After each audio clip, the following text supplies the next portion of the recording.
Dr. Jeff Stone has been we just were joking about this, 35 plus years has 35 plus years of experience in private practice. Along with his counseling practice, he's the chair of the Department of Psychology at William Jessup University, where he's taught since 2011. He has a heart for those in ministry, including pastors and missionaries, and he's a consultant for church staff issues. He has conducted seminars for pastors on topics ranging from emotional affairs to dealing with difficult people to burnout, and he specializes in integrating faith-based principles into the field of psychology.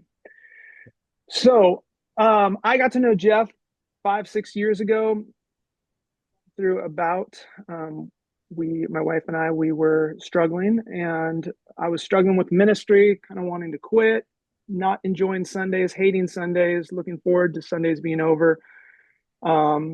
Was finding myself often spiraling, and I would get out of it for a minute, but then I would trip up kind of into the same pattern of thinking. And it was a few years before that my wife would say to me sometimes that when I came into the house, I just changed the weather. I brought a dark cloud. And so I knew that I needed help. And so I had friends in pastoral ministry that were an encouragement to me, but I needed somebody that had the experience, the heart, the compassion, the wisdom to walk me through some of the patterns of thinking that I couldn't break. And so anyways, I was introduced to Jeff, and Jeff and I have been meeting for the last 5 or 6 years. Actually, funny thing, this is the first time that I've seen him in 5 years, because we do it on the phone ever since the pandemic. And so he hasn't aged much. So with that, I asked him if he could do this for our district. And so he is going to lead us. Patrick's going to prompt him with some questions to get us going here. And as thoughts come to your guys' minds, feel free to put it in the Slido app on the side in the chat.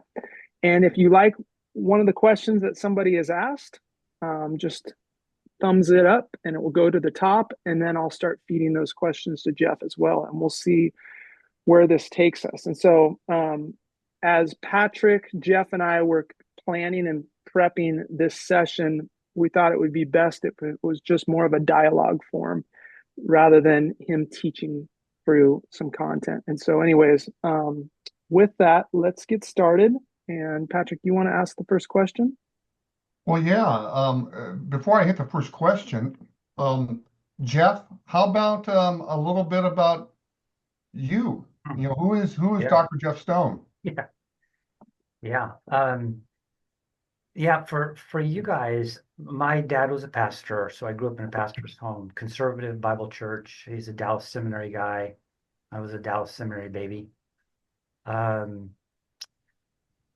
Being alongside of him, we had a close relationship, just watching his work in a couple of churches and the dynamics that came out of it.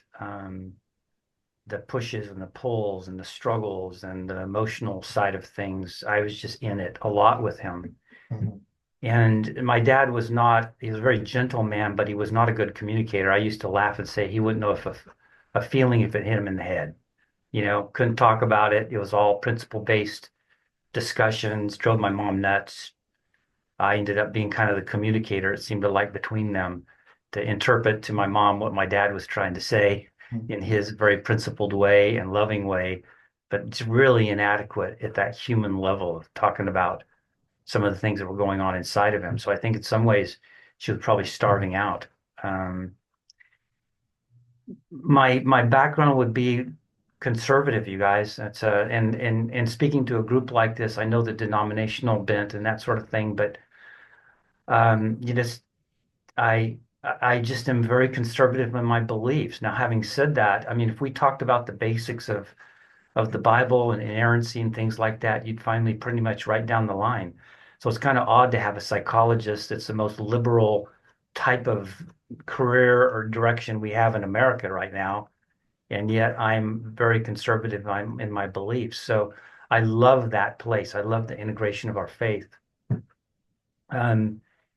Even more so, and I won't say much more about this, except that I tell you guys, even more in the last 4, 5, 6 years, I've just gotten deeper and deeper and deeper into basically saying, I think God meant what he said.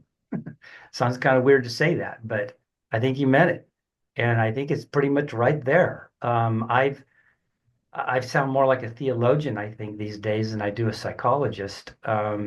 Although they don't need to be split, the biblical concepts to me are just so alive and powerful. That's where I live. That's my delight, actually, you guys. It's my delight. I'm not enamored with psychology. It's the conduit of our culture. It's the conduit through which I can work. Psychology wasn't around 300 years ago, you know? And so it has a lot of good ideas, a lot of things that at certain levels can illumine, reveal things about why people do what they do, but it's not going to answer the big questions. It's not going to do it. And again, I could talk a lot about the theology of that, but it's a fascinating group of tools, sophisticated, sharp, really good ideas about why people do the kind of things they do at levels of specificity that the Bible doesn't get into, on certain things.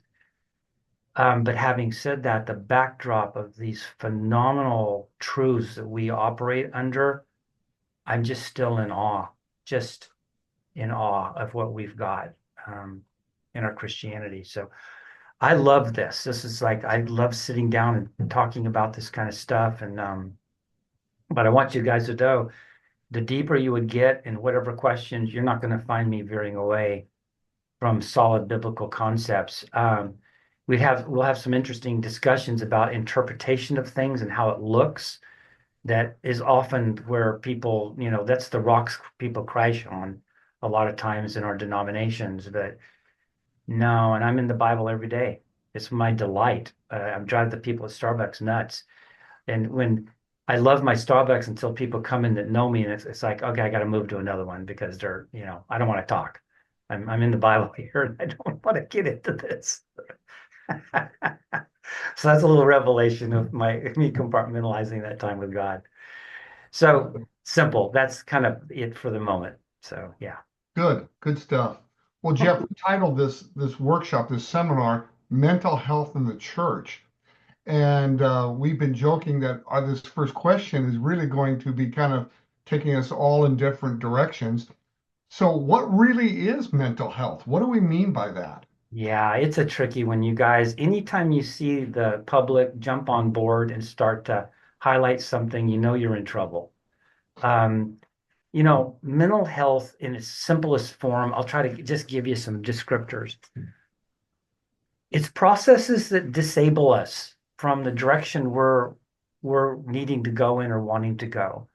Whether it's emotions that hijack you and you can't kind of break out of them, the depression or anxiety, whether it's impulsivity that takes you out of good decision making, whether it's an inability to really work and track with people because you can't manage what's going on. You've got all these different ways that people talk about mental health being a problem. What I would say basically is it disables us from our better self. It disables us from being the kind of person we really would like to be, or maybe are at times. It's Romans 7, you guys. Paul going, I kind of know what I think I want to do, but I can't pull it off very often. And so we've got the spiritual side of that. The psychological side is it shows up in different ways at an emotional level, or we can't do critical thinking because our emotions override us so fast we can't think clear. The disability of being so depressed we can't function like we want to, or we're so anxious that it gets in the way. Those are kind of loose ways of thinking about it. I could give you all the clinical kind of stuff, but I think for our purposes, it's got some kind of pretty simple ways of looking at it. Now, what's tricky about it is being believers, we've got another dimension to our reality, and that is, can you be a strong believer and not have good mental health? Or can you be a non-believer and have mental health better than a believer? So you get into these odd descriptions. I used to chuckle because for years I helped out the Presbyterian denomination, asked me to do candidate assessments for pastors. We don't want any crazy pastors, so can you run them through a battery of tests? And I would laugh and go, I don't think the disciples would pass this assessment. I mean, these are some pretty interesting kind of grueling questions that they're having to deal with. So I've never gotten caught up in this idea that mental health is the way we define it is synonymous with a solid Christian. I just don't think that's true. I think we have some pretty strong prophets back there that we probably wouldn't have enjoyed a party, you know? They probably crash it and kind of ruin it. Pretty heavy guys or something. So I think you got to be careful about putting those together. But for our purposes, looking within yourself and going, what are these little demons in me? You know, I mean that loosely, that get in the way of being the kind of person I'm capable of being. What kind of things seem to hijack my processes? What are people saying about my bents that kind of get in the way of what I'm trying to do in ministry, or my wife? What are those kind of things? Those are in that realm of mental health. So you got to be careful about overusing it, because when you think of mental health, you go, "Oh my gosh, this is psychiatric material. Are you in Heritage Oaks in the psych ward?" No. I'll hear people say, "Oh, you have depression, then you have a mental health problem." Half of America's got depression. I mean, you just can't label people that way. But I think it's a deviation in a way from our healthier self that we can use as a working definition. I know it's vague, but you can hear from different angles of it. And what's happened now is the Christian community has jumped on board with mental health. And sometimes that concerns me, because I think we start to throw out and jump on board secular ideas and de-emphasize, I won't say completely neglect, but de-emphasize what's the biblical concept here that's going on. And in that sense, I think we miss some of the richness about what some of these issues really are. I do. So that's a broad answer. Yeah. Well, Jeff, let's play with that just a little bit. Why should we not be surprised, or why should we not be ashamed that we as Christian leaders may struggle with mental health issues, may struggle with, emotional issues? There was a time when, maybe decades ago where pastors almost showed no emotions except, hellfire and brimstone. Um, Sure. why is it such a surprise to us? Sure. And by the way, there's another angle to that issue about not showing emotions. It was very much the Bible Beltish kind of way that I grew up in Texas, where it was all about exegetical teaching. It was all about the Bible, and very little about relationships and what to do at that level. And so, if you were a good Bible teacher, you taught these principles, and then the principles, house everything else. So my kind of systematic theology was very around, well, it's Calvin, if you want to know the truth, very much around principle-based ideas. Emotions were just a pain in the rear end. You just tried to pretend they weren't there and push them aside, because they don't give you a good read on reality. So it's best just to almost kind of neglect them and power through them. That was very much the culture of Bible, like the local Bible church that I was part of. So it's that kind of direction, and then it's justified by, well, if you know the Bible and you know the scriptures well and you know doctrine, that should take care of that problematic emotional stuff. And so if you have that emotional stuff, you're probably missing out on something you should be doing. Faith, Bible knowledge, those kind of things should take care of it. So that's some of the fallacy of it. Well, let's take it even a step further back. What are emotions? Yeah, that's a good question. Well, when you initially asked the question too, Patrick, I was thinking we can come at it from a biblical view about why would pastors have problems, and we can come at it from a very um, practical, everyday view. So let me take on one or the other. You guys, if you look through the Bible, you're just going to see it. You got Elijah running from Jezebel. He's a mess. He goes, I might as well die. And you go, what did God do? He didn't go, I am so disappointed. You just, brought down fire on the prophets. What are we, a day later, and you already forgot me? A good lecture on faith or something. Basically, God just feeds him and leaves him alone for a while. The angels feed him, let him sleep, and then little by little down the road, God kind of corrects him. You're not the only one who's not bowed to Baal. There's 5,000. And then you got a little further that when God's talking, he's not talking as the wind ripping, he's the cool breeze coming in. And that just says a ton about how God steps up to us when we're in those vulnerable emotions. He's not crashing through with doctrine. He's coming in at a level to kind of meet where we are. You've got Christ a couple times where leading up to the garden, he's in some kind of distress we've probably never had. And yet he knows he's going to follow through because he says, your will, Father. But he kind of goes, is there another way to do this? I'll take it. If we can figure out something else, but your will be done. Hmm. Stack up the emotions there. His disciples have all scattered. The ones that he loves aren't around. It's him alone. Satan's doing his work, moving fast. Mm-hmm. He knows he's going to lose some of the relationship with God as the sins are put onto him.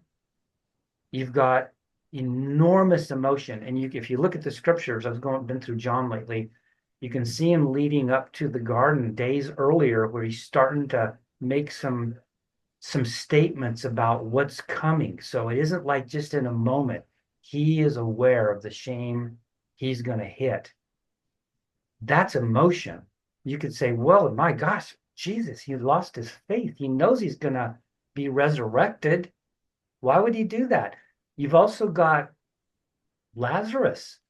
And it's not just that Jesus wept a moment. It's that Jesus knew he was going to raise him from the dead. He knew before he went down and did it. He kind of held off and made everybody wait a little bit to kind of, stretch their faith. But he felt humanity. He felt the reality of depravity, the reality of how difficult it is for human beings. And he was actually angry. The text actually isn't just about weeping. He's actually incensed that this is the plight of humans. That's emotion. And then obviously you've got Paul and his statement in Romans 7 about, what that is. It just can't do what I want to do. You guys, one of the jokes to me about my own emotion is I go, this is my biggest pain in the butt. It just doesn't cooperate with me a lot, and I have to kind of pay attention to what it is. So back to your question, Patrick, on emotion. This is a big one, you guys. Let me see if I can catch this. My definition of emotion has gotten simpler and simpler over the years, and this is what it's come down to. Emotion is simply my response to the world. It's just my response to the world. I go outside here and it's raining, I get wet. My response is, well, shoot, I should have brought my raincoat. I can feel the wet. Is it wet, good or bad? It just is. My response to the world is my emotions at this particular time, and they're unique to me. This is why you can have people that do have the same thing happen, and one person hates it and the other one loves it. You guys can take your wife to a game and she goes, honey, really, do we have to go? And you go, this is amazing. I love this. Emotional responses to the same thing.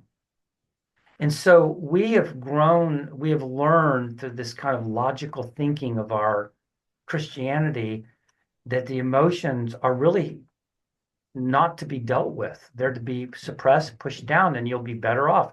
And you guys, part of that's true. I say a lot of times, if I was a Navy SEAL going in on being deployed on something and somebody goes, how you feel? I'm going to go, shut up. I don't want to know how I feel. I've got a task to do. Yeah. There are times we just power through things, you guys. You guys have powered through sermons where if you really went based on how you felt, you'd go, I don't know if I want to show up today. Of course.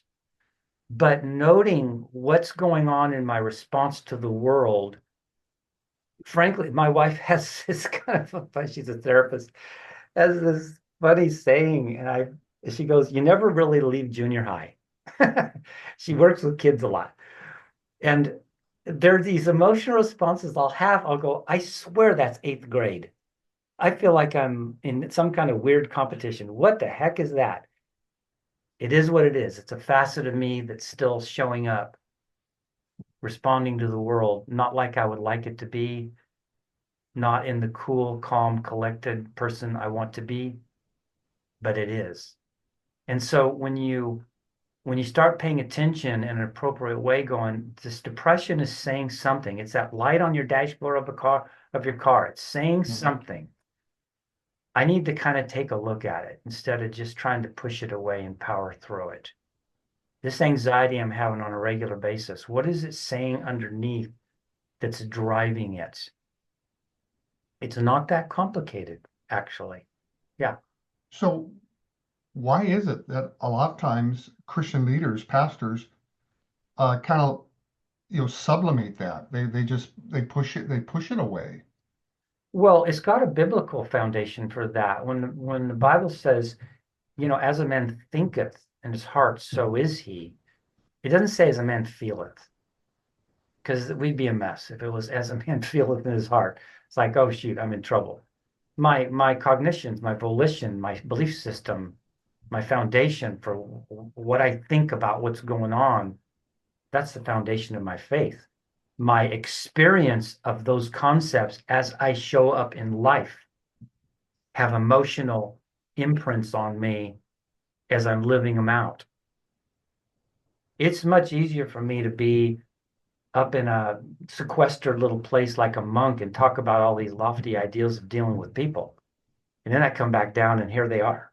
Like, there the emotion comes in, the reality of it. Mm-hmm. It's a big one. And I see it happen lots in my office, of course, because I'll tell couples, marriage was really about sharing life together. You're sharing your life together.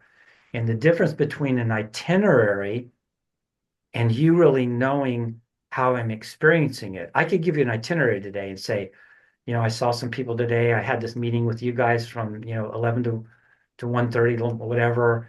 I went to lunch, and that tells you nothing about how my day impacted me. Mm-hmm. If I said, okay, I saw some people this morning, it was frustrating. We had this meeting, nobody was prepared. I wanted to throttle them. Oh my gosh, this is the fourth time we've wasted our committee meeting. Really? Then I had this meeting with you guys. It was kind of fun. We talked about some neat stuff, and then I went and had lunch, and then I'm telling you how my day affected me. That's the language of intimacy, not itinerary. So the language of closeness with God is showing up and being real about how life is impacting me, not an itinerary based on principles only. Mm-hmm. That's not a relationship. That's a reporting. I'm reporting in. Mm-hmm. Mm-hmm. So there's both a theological background, and the other one too, by the way, Patrick, is a lot of us really don't want to know what we feel. We just don't want to do it. We don't want the messiness of that emotional component. We want things nice and neat because it looks better. I just wonder if that's because our models that we have as pastors tend to be those real nice boxed in, plug and play type of models that we all extol, as opposed to the real idea that ministry is messy. Well, but also, Patrick, you've got to push pull both ways. I've said before to pastors, you get up and you can talk to your congregation and say, you guys, I'm struggling some. I'm struggling. I'm kind of dampened in my my walk. I'm okay, but I'm doing that. That may be okay, but it's going to be hard to get up after 9 months and say I'm still depressed Hmm. to your congregation. They have a certain need to have you be a certain way. And this is tricky. You guys, when the Israelites said, "We want a king," and God's basically saying they're rejecting me, Samuel, not you. And he's saying, the ambiguity of God, as majestic as he is, they wanted somebody right there in front of them that would kind of tell them what to do. So on the congregation side, you can have people that want you put completely together. It's usually because there's immaturity in them. They need to look to you to completely form everything about their reality and always be completely together. So somehow they can lean on that. That's not totally bad. Any of you are in that role, or dads or whatever, too. So the degree to which you can be honest about the extent of your struggle is a tricky issue in the pastorate. Hmm. You can't. And knowing your congregation, you might have a few people in your church you can do it with, but the congregation at whole may not be able to handle the fact that you have felt detached from God for a year or two and kind of don't know what to do with them. They can't, they're not at a maturation level to maybe take it in and go, it's okay. I can learn from him. It's too big. So it's both ways on this one. Okay. Okay. Well, Jeff, I wrote a question here and I answered it for myself. The question was, what are three most significant issues facing pastors in this area of emotional health? Now, my problem is I came up with 27 for me, Yeah. with that. But if you had to choose a couple of things that you would say, hey, man, you got to watch out for this in the area of emotional health, what would they be? Well, you guys, I want to pause here because this is an enormous question. I knew something like this would come up, and I've been kind of thinking through the last few days how to take this on without sounding preachy. I'll just come at it the best I can. Um, follow me out here. It's going to take a couple of minutes to unpack this. You guys included, have spoken on this issue many times from the pulpit about grace. We're saved by grace. We've spoken about how it's not about performance. It's about God loving us. We know there's a output side to Christianity. We don't just sit around and do nothing. There's an output side.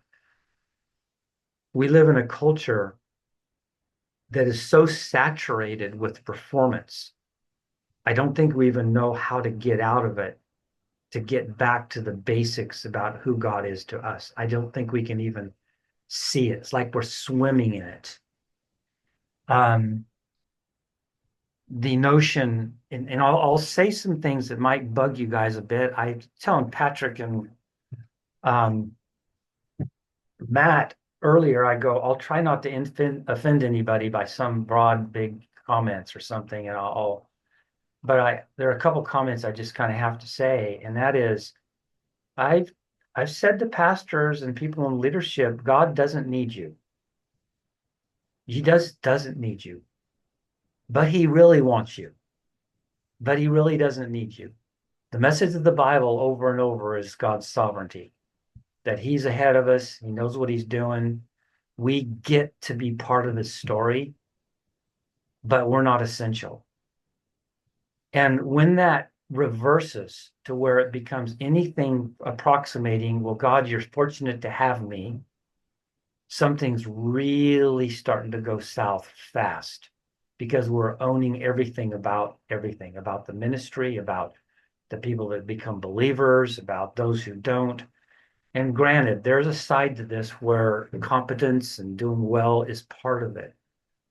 But what I see is this relentless message. I wouldn't say it's Western culture, I'll just say regional, in metrics that say, here's how we define success. It's either going to be numbers of people, numbers of new people, notches on your belt about who's believers or not, how many people are in that intro class, going to be about money. It's going to be about the building. But the message will continue to remain that we're saved by grace, and there's nothing we can do to make God more loving of us or not. And we believe it at some level, but we operate in this performance dynamic all the time. And so the hard thing about this, you guys, is that's just not going to change. You're going to be in your ministerial groups, your well-meaning people. The first thing might be, how's your church doing? How big is it? The first thing might be, well, here's the programs that brought in people. Who knows? All these metrics that we swim in all the time. And to try to get back to that soulish sense of God saying, just walk with me. Just walk with me. This is the real deal. I've got the rest. I know you're with me. I know you're part of it. I want you part of it. I don't need you to figure it all out.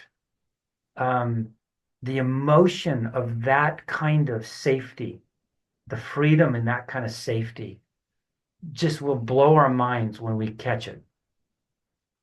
It just blows our minds. We don't know what to do with it because it's so far removed from our experience in the everyday life. And I don't, this is why it was touchy for me to talk about this, because I'm not coming in as an idealist and going, oh, come on, you guys, you should know that God loves you and that should rise above all of it. And that should be the end of it. You know, God said it, I believe it, that settles it kind of bumper sticker thing. I just don't. We're in it and I'm in it too. But what I find is if a pastor in the leadership role amidst this kind of social or peer pressure with these outside metrics doesn't have at least a growing internal awareness of what's true, if it's not even there, you're going to succumb to the external all the time, and you're going to be on this emotional roller coaster. You're going to be on that roller coaster anyway because you're dealing with people.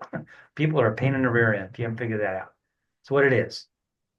But if that core of it's me and you, God, it always was, it always will be. One of the other things I say to people is God's not a committee.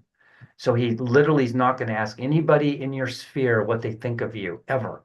When the time's kind of moving on, he's not going to take a poll of the people that loved you. He's not going to take a poll of the people that hate you.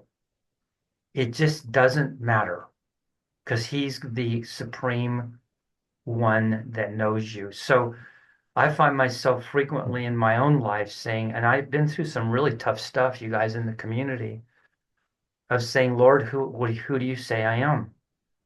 Who do you say I am? I've got to know that. I've got to know what you think. Mm-hmm. And so interestingly, with a lot of pastors, I'm trying to help them get back to the basics about what drew them to want to give over their lives for ministry. What was it really coming in because of the size of the church they wanted? Are they driven by just a narcissistic tendency and all the biblical stuff's really secondary to them looking good in the community? Or is there really a heart in there based on their own gratitude about being a believer that's still intact, that still remembers it's not going to be anything of these metrics whatsoever. None of them will even have a line item. It's me and God, and the competence part is part of it, because I would never say, oh, it's God, he does everything, and I kind of lounge around. You guys know, we don't even need to talk about that. That's stupid. But the motivation behind it being, you know, Lord, walk with me in this. I can't solve this. We've got crazy people in this church. There are factions that are developing. They want to take me out. I don't know how to help these people grow. I don't think they're listening. You know, what prophet was it that says, you know, have they heard our report? You know, my gosh, I don't know what to do with them. But you do. Just that core, and I'm going to sound preachy. I'm a psychologist, you guys. I'm licensed with California psychologist. They think I'm nuts talking like this, by the way, in California psychology. This dimension we talk about, not even a talking point in this field. That one's huge. Big issue, just staying steady on, Lord, if it was just you and I walking and it's us, is that okay? Am I okay? Then help me with what I'm trying to do here and keeping that alive and well. Because it's never going to go away, Patrick, to answer your question. This external, I mean, you guys, you got the disciples in the upper room arguing about who's best. They're in it. It's like, really? Can't even get any distance, with Christ being right here in the middle of you. It's just our tendency to do it. So it's never going to go away, but it's not what's true. It's just not what's true. That's why immediately after that, he's in a servant level washing their feet. Let me flip this on its head. Yeah. Who's the best? I'm going to flip it. Boom. This is what you do. So, Matt, you were going to say something. Go ahead. So I was just going to say, if any of you guys have any questions, feel free to put them in Slido over there. Anthony, you put the first question in there, and there a couple people liked it. I think this goes along with what you're discussing, Jeff. He asked, "What are some things I can do to help untangle my emotions?"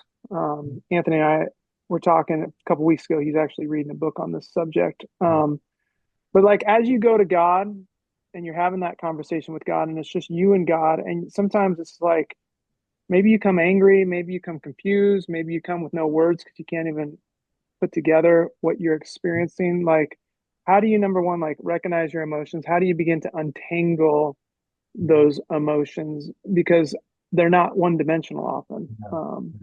So Good question. It feels like you're asking the question of what I do most every day with people, because this becomes the issue. Some people really don't even know how to talk about an emotion. They've not grown up with them. They don't know how to discuss them. They're so detached from them. It's hard to even put a label on them.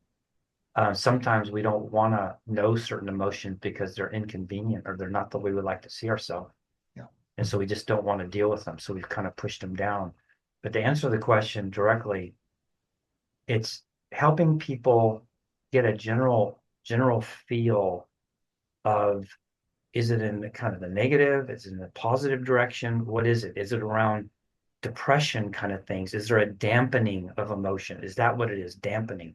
Is it fear-based? Is it anxiety producing, where you're feeling that edginess all the time because you're anxious? What type of general direction is the emotion that you can feel? Is it anger?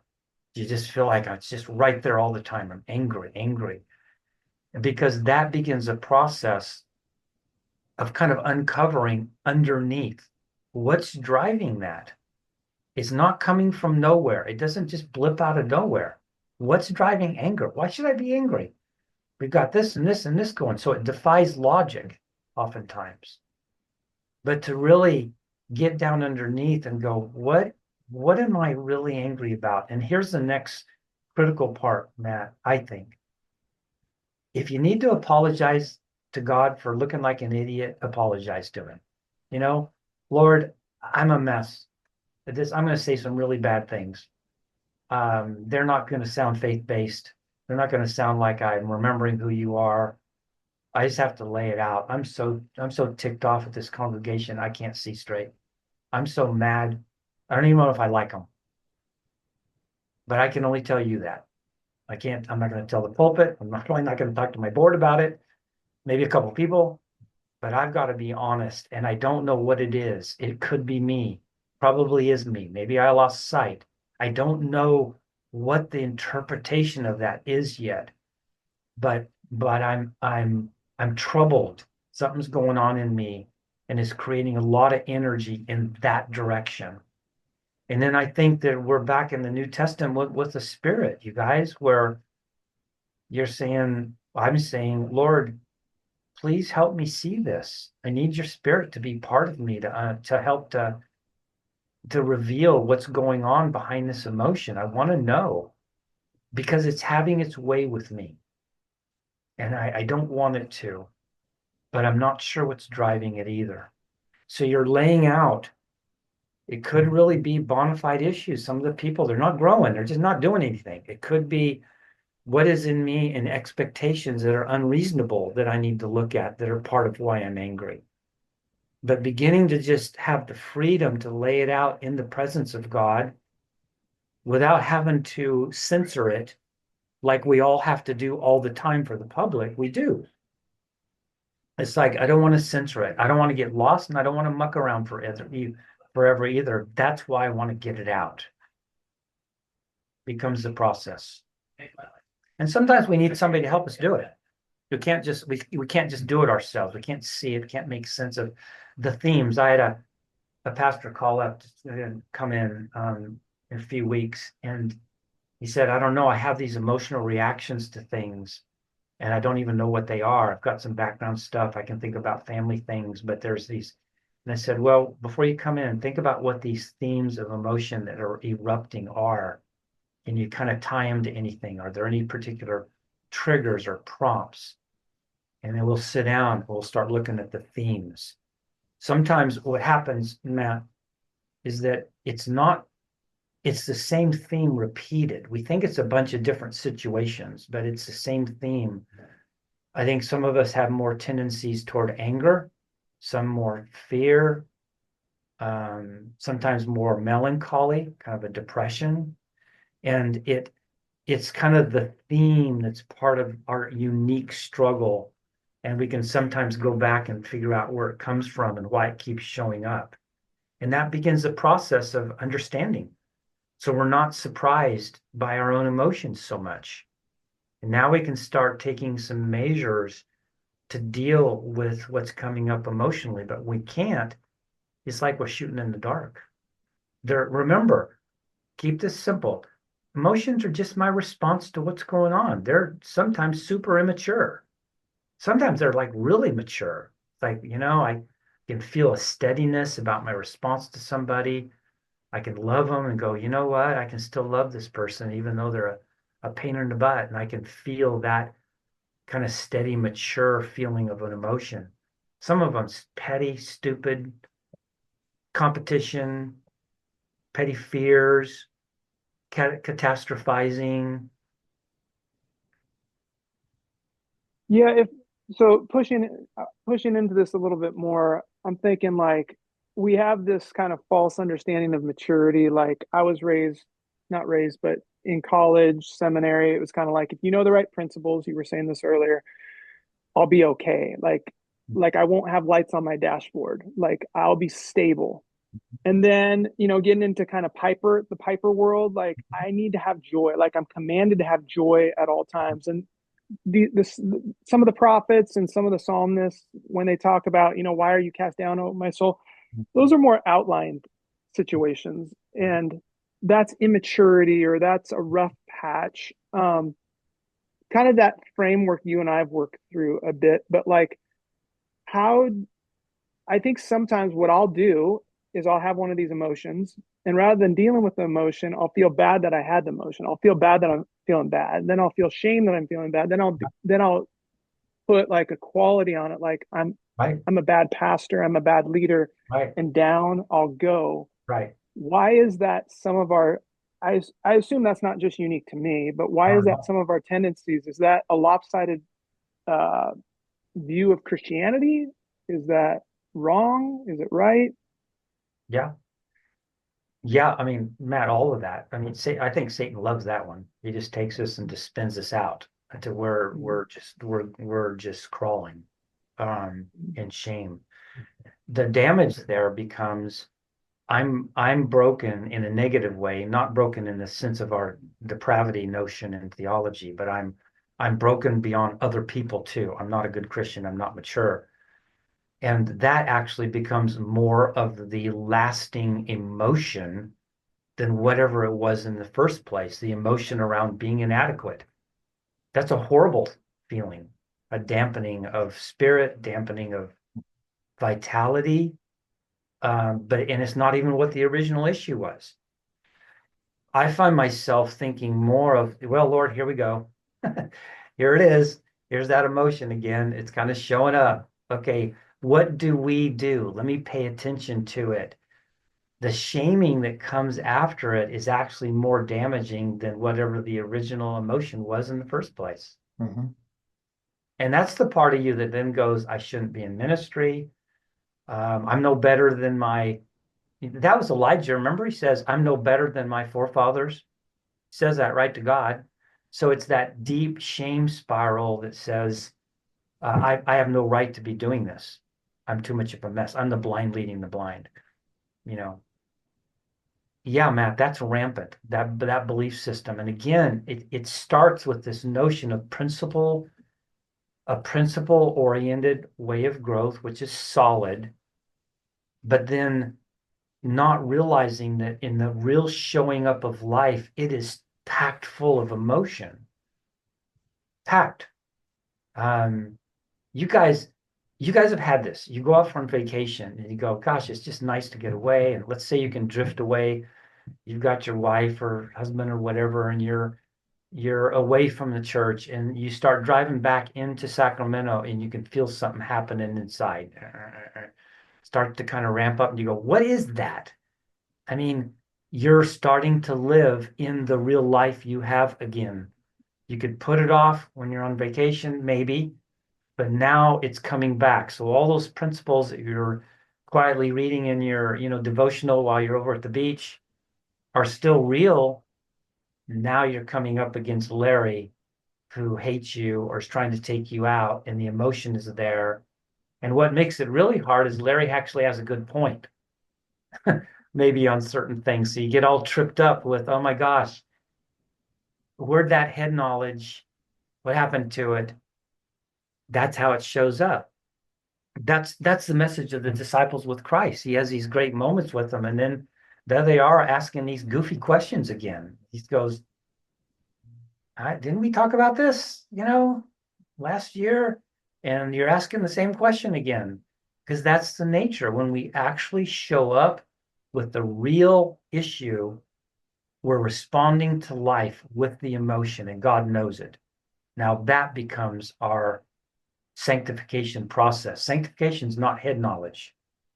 Sanctification is going to be chocked full of my response to the world. And now I'm going to apply that with my head knowledge.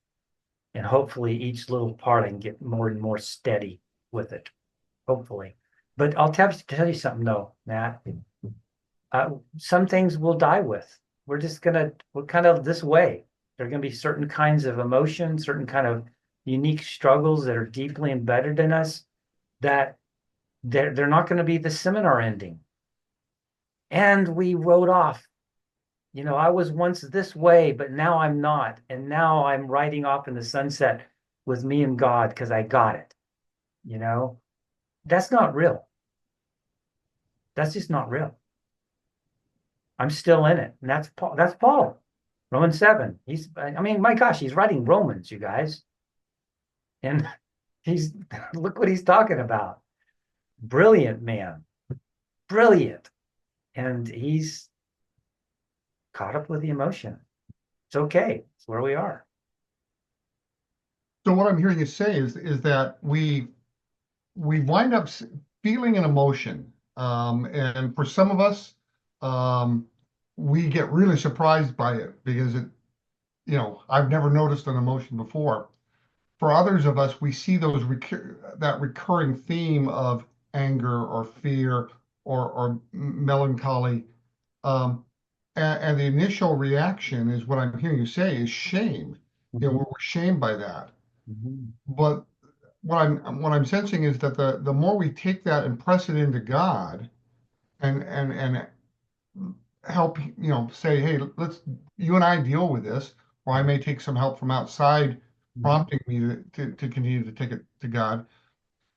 Eventually it becomes the type of thing where, oh, there's that emotion again. Mm-hmm. Okay, I'm going to take this to God. So there is some hope. Mm-hmm. It's not like I'm going to be depressed for the rest of my life and type of thing. Oh yeah, you guys, this is a funky analogy of it. So excuse me for mixing concepts here, but remember the movie A Beautiful Mind, and he's a psychotic guy, and he keeps seeing all these hallucinations and all this stuff. And the movie's about him being really schizophrenic.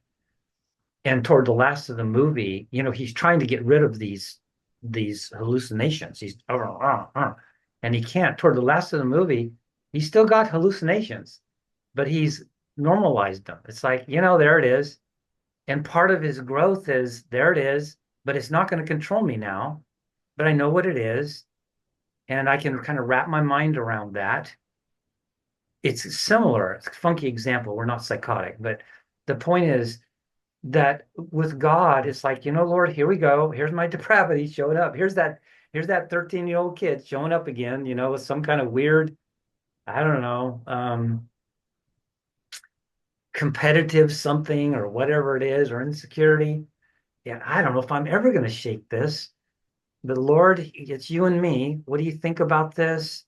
Look what's happening. I'm not having to hide from it. I'm in the presence of grace. No, it's not irresponsible, because you don't go, well, whoopee, I guess I'll just have this forever. That's what I love about scripture, you guys. There's always this balance to it. Wisdom's the application of often seemingly opposing ideas. And how do we do that? What is that? That's to me wisdom, partly a definition of wisdom. And these concepts, you don't just run with it and go, well, I'll just be all emotion. That's great too. Well, no, this isn't about becoming histrionic. It's about just recognizing this is what it is, and it's okay to see it, pay attention. Now, I saw one of the questions about when can I bring it to friends, and maybe when do I need professional help? The part that I see that I might fit in with people, you guys, is being able to make sense of what prompts certain emotions, like some of the themes of the emotion. Where's that come from? Why does it keep repeating? What kinds of present life situations keep triggering that emotion? And what's under it? So let me give you an example. Dominoes.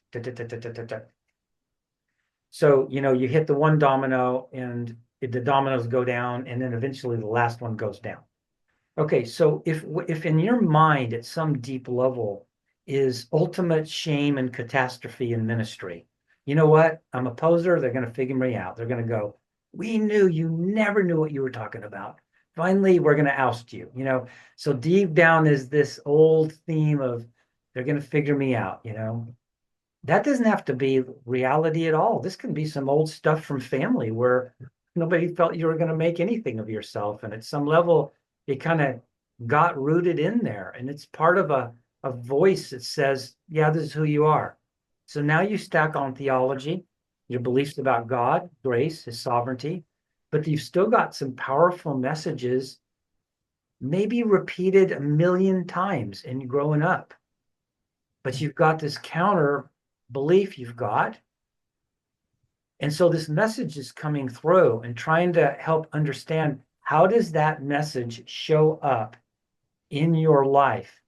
I'll say this, you're going to have a better shot in your sanctification process by looking at it and paying attention, bringing the Spirit in at a conscious level, noting when it comes up, being able to recognize it instead of deny it, and bring God into the equation with you, than by trying to push it down and pretend it's not there. It's not going to cooperate. Not going to cooperate. I remember years ago, I've done a lot of things in my life. One was I could paint, and I could paint cars. So I would paint cars as one of my jobs. And one had a bunch of rust on it, and I just kind of bonded over it and painted it. And sure enough, a week later, the rust starts coming through the paint. And the guy goes, did you take all the rust out? Did you cut it out? Did you put another panel in there before you bonded it? No, I left the rust in there. It just kind of came through. And so these rusty parts of us kind of come through still. And I've never been one. Notice my comment about a Navy SEAL. I've never been one for just, mucking around in our emotions and just going wah, wah, and whining about it. Sometimes I just don't want to know what I feel, because I've just got to power through. But you can't do that on big issues that continue to have a pattern of repeating. You're looking for repeating patterns, not a one-off. This one keeps coming back. Every time I step on the Sunday morning and I have the uncertainty about what I'm going to face, there's a deep fear in me and it grabs me. What is that? At one level, you could go, because I'm afraid of what I'm going to see. Is it going to be in numbers, or is it going to be not enough finances? Is it a viability issue? By the way, let me catch this one for you guys. In some of the what do you call them? Smaller, medium churches, whatever. Often the big fear is viability.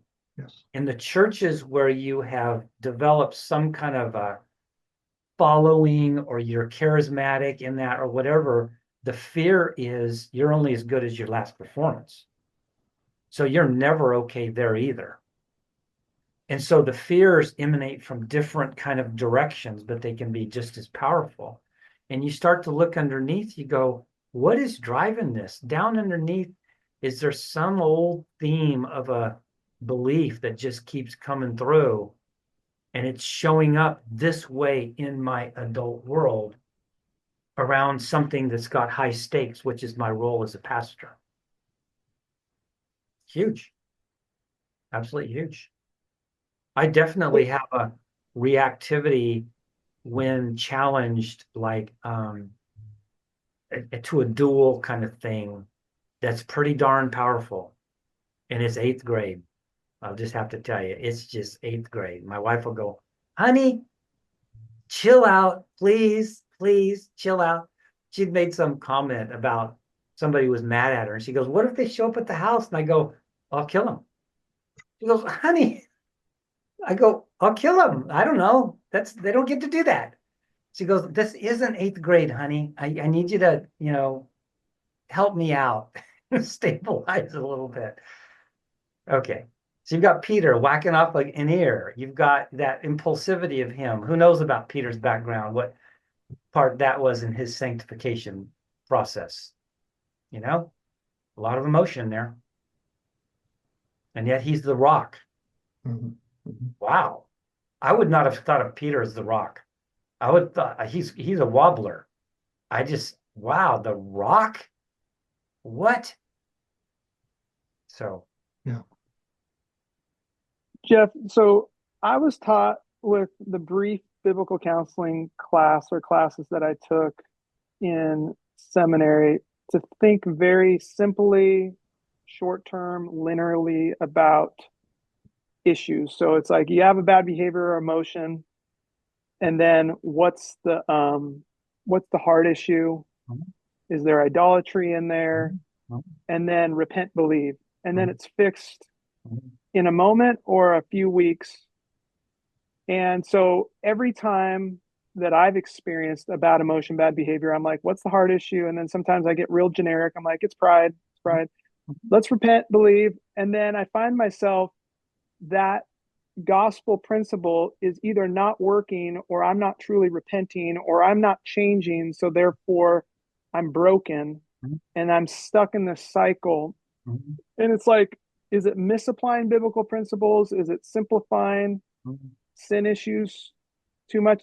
Are all emotions, these negative emotions, sinful issues? Like, I mean, you know me, I'll just spiral on these things, and it's kind of the after effect of something not changing or the situation that causes the greater damage. And so, can you maybe speak to the question that Cassidy asked? Is like sometimes when we go to our friends in the church, sometimes they don't help us because they'll spiritual platitude us, tell us a verse to chew on or swallow. And it's like, it's the right direction. They're pointing us to God, but they're oversimplifying things. And therefore it's kind of like insulting us, or it's just making us feel even more broken than we thought. So can you speak to any of that? Yeah. I still remember when I was in college and I was thinking about going into psychology because I thought psychology was a bunch of nuts. So it took me a while to come around to decide I wanted to do it. But I still think they're nuts, by the way. But I remember practicing out on some of my peers because people were saying, you're just really good listener and all that. And I'll never forget this one person sought me out to sit down, one of the ones in our youth group, to so I could try to help her out, just kind of a, wannabe counselor. And I remember listening to her story, and she was finished. I go, what the problem really is you just really got low self-esteem. Well, that was helpful. You know, now what? I feel worse because now I've got low self-esteem and I can't seem to pull myself out of it. So my self-esteem's even lower now that you told me I do, and I'm stuck in it. And it was well-meaning, but it was horrible. Um, I have a lot of superlative words that I won't use to respond to you, Matt, about the damage that Christians do. Well-meaning, some of them prideful. I like simple approaches. I'll tell you what to do. Some of them, it worked for me, so it should work for you. Some of them judgmental. What's wrong with you? You should read your scriptures. All types of reasons people come out. Sometimes it's just ignorance. They just really think. I mean, I laugh sometimes, to be careful about this, but my cousins back in Kansas, no matter what I say, they think I'm just a nut because I'm in California. And then I'm a psychologist and they get a real job where you get dirt under your fingers. What do you just talk to people? I mean, no matter what I say, their simplistic answers are get your shotgun and go duck hunting and it'll be okay. You'll just, work it out like men do. So there's just a lot of thinking like that. And in the church, let's put it under the well-meaning category. You guys go to your doctor and you've got some kind of heart problem or something that's going on. They go, it's a little aspirin will help you out. That's like an insult. It's like, I need you to dig in. What's really the etiology? What's underneath this? So I can make sense out of it. So it's not only neutral, it's hugely damaging because then you walk away, like you said, what's wrong with me? And then you just pile shame on top of it. The much better, maybe feels messier, maybe it feels maybe more complicated, I don't know, is what's going on in me? What's really driving this? You guys, we're in sin all the time. You guys, I can't go 10 minutes without some kind of sin. I mean, sin nature versus sinning. We're all full of sin nature. So even if we're blind to it, our perception's off. Any deviation is because of our sin nature. It doesn't mean we're consciously sinning, like I decided to go do something. And so some of those approaches to me are theologically getting mixed up with the difference between sin nature and sinning. And the assumption is you must be sinning. That's why this is happening. No, part of my sin nature is I distort reality. I don't see things accurately. I have a hard time remembering. I'm not actively sinning to account for why I'm struggling with depression. There was remember some of the old books, you guys? I'm going to date myself. I can't remember if it was LaHaye or whoever it was about, depression. Depression is sin. Just this blanket statement. You've obviously lost perspective of God. You're not seeing him as sovereign over your life. You've succumbed to a very narrow way of thinking about the issue and you've lost yourself. You're obviously in sin. So depression is a sin. Well, great. Now we know that. Now I feel worse because I can't seem to get rid of the depression. So I talk to students about this a lot, that some of our well-meaning Christian principles, in fact, I said this last night, a principle that's accurate, said at the wrong time, is a killer. That same thing said at the right time is hope.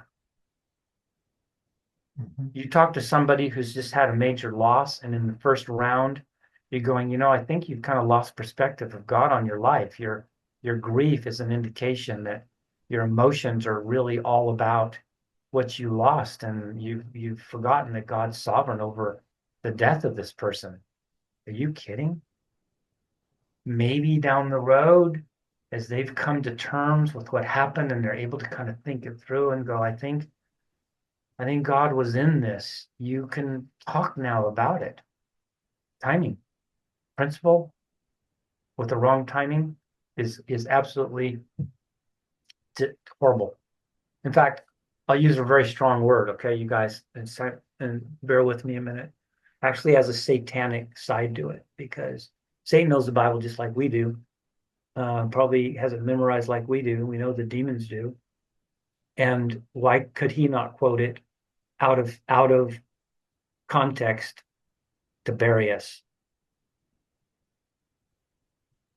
That's not God. Mm-hmm. But he's saying a truth that we can't take in the moment. And all it does is bury us in shame. That's not from God. So, going more specifically to the question that Cassidy is asking, what are the markers like in ourselves when when we can self-manage? Like, how do we know that versus when we need to bring other people in, be transparent and vulnerable and just say, I need help, which there's a piece that we should do that and we should have that expectation of living in community in the church. But when are we maybe asking too much of our friends, or maybe our friends aren't qualified? I mean, I do believe in the sufficiency of scripture, but not the sufficiency of my friends, Right. so like when do you bring in professional help? What would be some markers that this is, it's not just a check-in, it's not just a fill up your car with gaslight, something that you can manage. It's your engine's overheating, the engine light is flashing red. Good. What are those markers? Yeah, it's funny. It's funny you bring that up because one of the roles here as a dean is I teach in our master's level counseling um, program for students going out to get licensed. And one of the classes, I'll go, look, you're not at Starbucks anymore. Meaning, if your friends could have figured this out at Starbucks, they would have done that. They're coming to you because Starbucks didn't work. You know, their friends couldn't get to the bottom of it. It's fine that they did. That's the first cut, but they couldn't figure out. So they're going to come to you, and that's where we're trying to help train you to know how to get in to that. Um, you know, Matt, there's so much I could say on that in terms of what counseling is. I use an example, you guys, very rudimentary, but still is kind of around what we're saying. Being in California, we've got these earthquakes. You've got the first two pieces of information is where and magnitude. So it's location, epicenter, and magnitude. Those are the two things we get. Same thing with people. It's strong, it's emotion. What's the epicenter? What is this? What is the emotion? Where's it coming from? And what's the magnitude? And that starts a trek of trying to figure out why is this driving so much? And you're looking for a pattern. So to answer your question, when there's a pattern of a certain emotion that continues to emerge, and you can't seem to kind of figure out what's driving it, what's underneath it, your friends may not be able to get there with you. They just kind of don't know how to track it. So they're well-meaning, they're good listeners, but they're not able to really kind of find out, where is that epicenter, what's the magnitude, and help you out. That would be hopefully the professional. That's the world I'm in a lot. Symbolic emotions. Okay, you guys, let me give you an example of something so you kind of get this. Some years ago, many years ago, 20 years ago, I had this lady come in. Now, you've got to have to follow this real close to kind of make sense of this. And she came in because she had this fear that she was going to run over a child. You don't know who this is, by the way, so don't try to think through, Um, so her fear was she was going to run over a child. And when we really started to unpack it, we realized that, because I said, have you ever gotten a close call? Is there anything that's happened before? No, nothing at all. Well, when did this begin to start? And as we got into what happened, she was able to give a timeline of some months or whatever it was when she started to have this fear. And when we got there, I said, so have anything's happened in your world that have been kind of traumatic or anything that would, be a trigger for starting this fear in you? And she came up with an incident that had happened where she'd almost been killed, but hadn't. And in that moment where it flashed that she might die, the first thing I said, well, what were you thinking when that came up? Were there any things? And she said, my grandkids. I realized my grandkids may not have a grandmother. Mhm. And I said, anything else? She said, anything can happen. Life can be over in a second, a split second. Okay, follow the symbolism of that. Life can be over in a split second. I can be gone. The most precious things in my world will not have me anymore. Now I'm down the road. How do those themes show up? Look at the magnitude of the meaning of that. High stakes, life or death, children. So what was coming out was anything can happen. You can run over a child. The highest stakes in my life are children. So her worst fear, running over a child. And you go, whoa, how did you connect that up? That doesn't, But the symbolism of that shift in the paradigm of life and the paradigm of meaning of life moves into the moment now and shows up a certain way. And trying to kind of track what is that? I don't mean to take you super deep, but we live in this world, you guys. What is that that's underneath that's driving it? It may not be actual fear of numbers today in the church. It may be the representation of the dominoes that may take me to my worst fear, which is not just about the demise of my church. This is an old, familiar theme just waiting to show up in my life, that I will lose everything. That's recorded at an emotional level. Obviously, you think at the head level and you go, what? That doesn't have anything. Oh, yeah. It's the adult version of that emotional imprint. That's the best way I can put it. The adult version of that emotional imprint. And so, sometimes you can kind of figure it out. My wife goes right to 8th grade with me. She knows exactly what it is. There it is, honey. And lovingly, corrects me or whatever. I don't know if that's ever going to leave, by the way. I know I know what it is. Like, shoot, I don't know. Maybe I don't want to give it up. But it's the adult version of that theme that's had an imprint that's come through the years. Mm. Really powerful. And you don't have to be Freudian to believe that. You don't have to lay on a couch Mhm. for 10 years, and go to therapy 5 days a week. It's just common. I tell, students all the time, I go, look, if you don't believe that you transfer old things into the future, if any of you have ever been jilted in a romantic relationship, you don't think you took some of those emotions to the next one and wondered if you're going to get jilted again? Mm. It's still in there. Still in Mhm. there. So I appreciate you sharing that example because just the way that you connected the dots and the time that that took meeting with that lady. And like, as we're doing discipleship, like the thing I love with ministry is discipling people, being in the word with them, helping them process life. And yet, as I'm getting to know some people, things are cropping up where I'm like, that's bigger, that's above my pay grade. Right. What what should we expect if you could, let's just be, I want to give you permission to say what you feel like you need to say. What warnings would you give us as Christian leaders where we have maybe caused damage or where we have kind of stepped up, operated above our pay grade, um, with maybe even damage that you've seen in your office from pastors and spiritual leaders Um, with what they've said?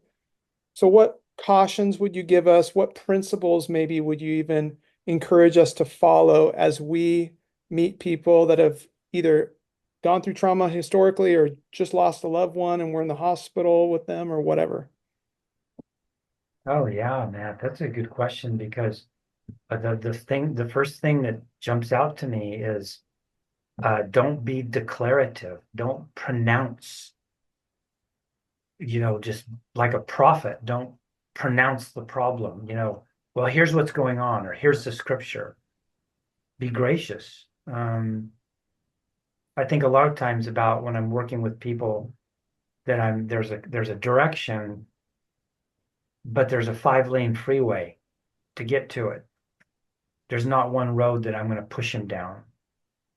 So giving him a lot of room, inferences, I wonder if this might be going on. You might want to look a little more at this. Here's some scripture that might help a little. It's the declaration that this is the whole enchilada right here. That's the answer to your problem. That is what is damaging. So there's actually lots of ways to do it really well, Matt. Not dogmatic. You're just, it doesn't mean you don't have opinions. You guys, in the last few weeks, I've said some very strong things to people, like real strong, because I had a good relationship with them and they knew me and they knew the spirit that I was talking about. But I would never do that with somebody that didn't know me. I would never say that because they'd take it out of context. Hmm. So in the ministry, you're not coming in like gangbusters and sealing the deal. Let's seal the deal on this problem. I'm going to tell you what you need to do. I'm going to give you the verses. Once you have the verses, it's all up to you to apply the verses or not. And if you don't, you haven't been faithful. That's the answer to the problem. Hmm. That's still around, you guys. Yeah. Believe me, that's still in our community. And I do get some of these folks. It's absolutely devastating. No, you don't seal the deal. You give them a direction. You might think about something, or if you hear things that seem like a big magnitude, like repetition of the same theme, or a big magnitude of the emotion, you go, are you talking this out? Do you have any outlet where you can kind of get this out and make some sense out of why this is so powerful? And here, by the way, here's some scriptures that might comfort you a bit, or those are all fine. It's only when we house the whole thing in a didactic, principle-based intervention that we really, really hurt people. And you're one that, I mean, with your conservative background, you believe in all of that didactic, exegetical, expository style of ministry, and yet you've seen kind of the underbelly of it. When it's one thing when we're preaching and being declarative, Right. It is. and standing, firm on the foundation, but when we're in people's lives and we make either a character judgment, make too big of a overarching, sweeping statement, is kind of what you're getting at. Yeah, exactly. Okay. Yeah. Your persona behind the pulpit is very different than if you're individual listening to the details, the deep details. I mean, from the pulpit, like a prophet, you're declaring truths and they're applying them. In a one-to-one, you're drawing out. And as you're drawing out, they're vulnerable. That each draw makes them more and more vulnerable, particularly to you as a person in authority. So your response back, whether you catch it or whether you shame it or load them up with a simplistic idea of what should work, can just bury them fast. We got time for about one more question. Patrick, do you have something? Well, what I was thinking about, Jeff, is just the whole idea of what is it like when a pastor's struggling with this and it starts leaching out to the family? Are there things that we can do to help with that? What leaching what out, Patrick? Well, my depression, my anxiety, Oh, and it starts. I've got a cartoon in my office that shows a wife looking at her pastor husband and says, "Hey, let's do something different this week. Why don't you be nice at home and grumpy at church?" And how do we work with that? yeah, boy, that's a big question. Okay, so there are a couple angles to that. I say to myself, and I tell other people too, nobody should have to pay for your emotions. And what I mean by that is sometimes people say, well, I'm just in a bad mood today, as if that's an explanation and a justification for being difficult. It's like, no, no, you need to deal with your own emotions because you're literally kind of, now this is going to sound a little extreme, a little dramatic, but just go with me for a minute. You're really kind of robbing them. You're kind of robbing them of their moment and what's going on. You're taking from them um, the moment and you're hijacking it with yours. So fundamentally, the idea of deal with your own stuff. Now, having said that, those are more active things like being irritable or just angry or, rah, rah, rah. But then there's the passive side where I'm just depressed. I can't not be depressed. I can't just fake like I'm up. Kind of like Matt was talking earlier about that joyous kind of persona. Um, we never got to that, by the way, Matt. Not really. Didn't unpack that. But the depression side's a little trickier because you're not trying to do it. And for those, you have people in your family and you're just letting them know, look, I'm struggling. It's hard. I don't want to weigh you down.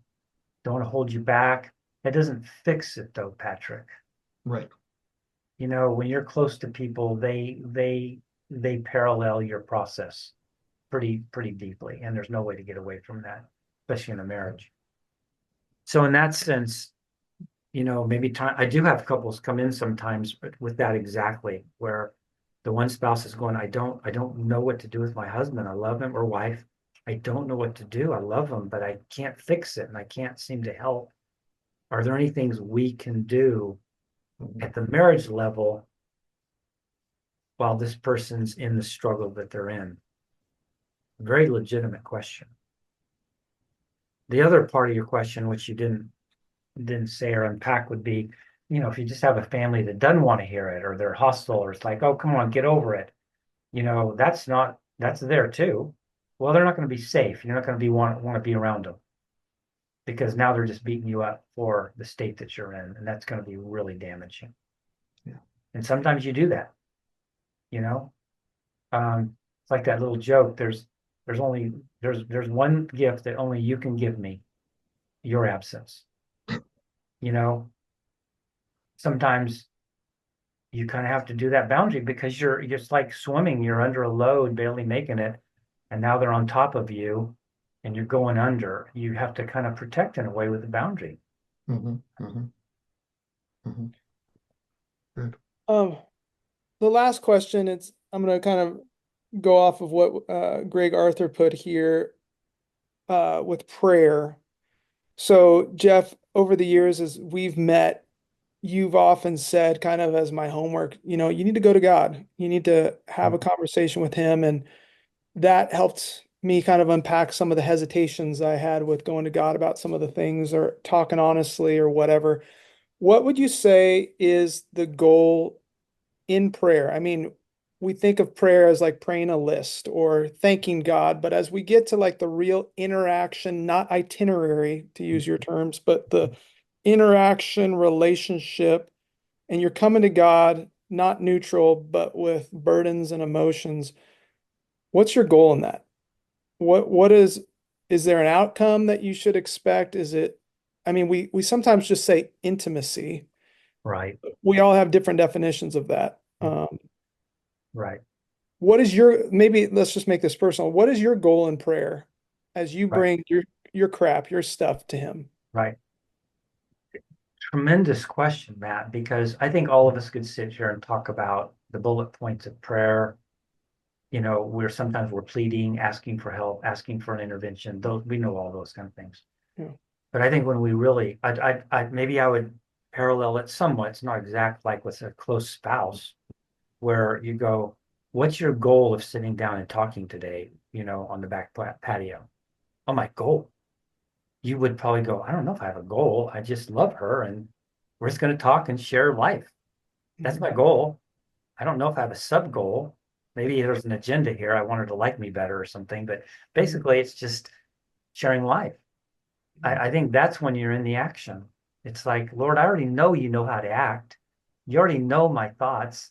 That doesn't mean I'm not going to pray specifically, but the Spirit groans. I don't even know how to put this to words. So I already know you know that. So, Lord, I just want you to walk with me, and I'm going to talk and be honest about what's going on. And the Spirit, how does the Spirit prompt me?